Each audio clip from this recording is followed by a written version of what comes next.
संविधान में आरक्षण प्राप्त है सिर्फ SC ST को। अच्छा, SC ST की सीटें रिजर्व होती हैं। अभी भी देश की संसद में 131 सीट रिजर्व है SC ST के जी लिए। बिल्कुल। तो अगर वो रिजर्वेशन फ्रिज नहीं होता, अगर डिलिमिटेशन लागू होता, तो आज वो संख्या लगभग 350 पहुंच जाती। ठीक है, लेकिन उस पे दलित राजनीति करने वाले, पूरे देश में आपने देखा होगा कि दलितों की बात होती है। दलितों के शुभचिंतक सारे दल हैं, सारे व्यक्ति हैं, सारे लोग राजनीति करते हैं, वोट बैंक की तरह यूज करते हैं, एकदम इस्तेमाल होता है। आप देखेंगे कि अगर चुनाव आएगा तो दलितों के घर खाना, रहना, उठना बैठना सारे जगह की बात हो जाती है। आप ये बताइए उनके अधिकारों को क्यों मारा जा रहा है? अगर वो सीट 350 हो सकती थी तो उसको 131 पे क्यों रोका गया है? कारण क्या है कि जो 131 सीट है उस पे सबसे ज्यादा परिवारवाद है।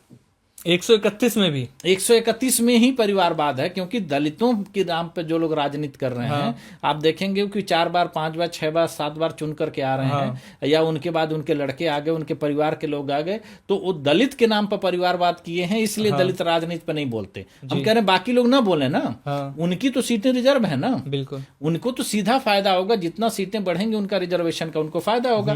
दूसरी सीटें सफल नहीं कर पा रही हैं। जैसे उस समय जो सीटें थी, जैसे एग्जाम्पल के तौर पे मैं बताऊं, अगर नोएडा उस गौतम बुद्ध नगर उस समय रिजर्व था SC ST के लिए, तो आज भी रिजर्व है जी। दूसरी सीटें बदली नहीं। तो इतना ज्यादा अगर राजनीतिक शोषण हो रहा है, और उसके बाद वो समाज और उस समाज का जो प्रबुद्ध वर्ग, भाई जो लोग 131 लोग चुन कर आए हैं दलित राजनीति के आधार पर ही, उनको तो अपनी आवाज उठानी चाहिए। जैसे हमने SC ST और OBC वर्ग की हम बात कर रहे हैं कि डिलिमिटेशन लागू नहीं हो रहा, तो इनको कहीं ना कहीं बहुत बड़ा एक नुकसान है, जिस पर कोई भी पार्टी निकलकर बात नहीं करती। चाहे हम किसी भी देश की बात कर लें, चाहे अगर हम विपक्ष की बात कर लें या सरकार की अपनी बात कर लें, कोई इस पर बात करने के लिए तैयार नहीं है। सामाजिक न्याय की भावना के कितने खिलाफ है ये?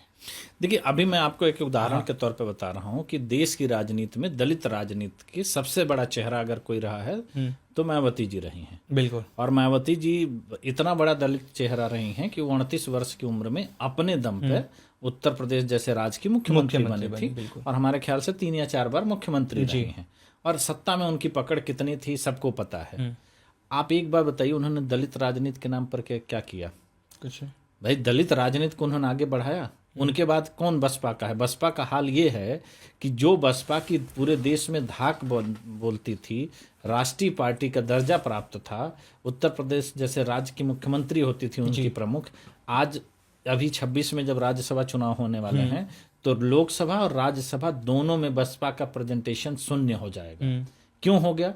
क्योंकि सिर्फ व्यक्तिवाद के नाम पर। क्योंकि मायावती जी ने अपनी पार्टी में अपने आगे किसको किया? तो मैंने क्या कहा कि जब व्यक्तिवाद हावी हो जाएगा समाजवाद पे, तो इसी तरह की होगी। दलित राजनीति के नाम पर उन्होंने सत्ता सुख तो लिया जी, लेकिन दलित राजनीति को उन्होंने आगे क्यों नहीं बढ़ाया? और दलितों के परिसीमन पर उन्होंने क्यों नहीं बोला, जब सबसे ज्यादा उनको फायदा होता? विधानसभा की सीटें भी उनके लिए रिजर्व हैं, लोकसभा की सीटें भी रिजर्व हैं। तो सवाल यही उठता है कि आप अपने व्यक्तिगत स्वार्थ के लिए किसी समाज का इस्तेमाल करते हैं, और उसका समाज का इस्तेमाल करके उसको छोड़ देते हैं।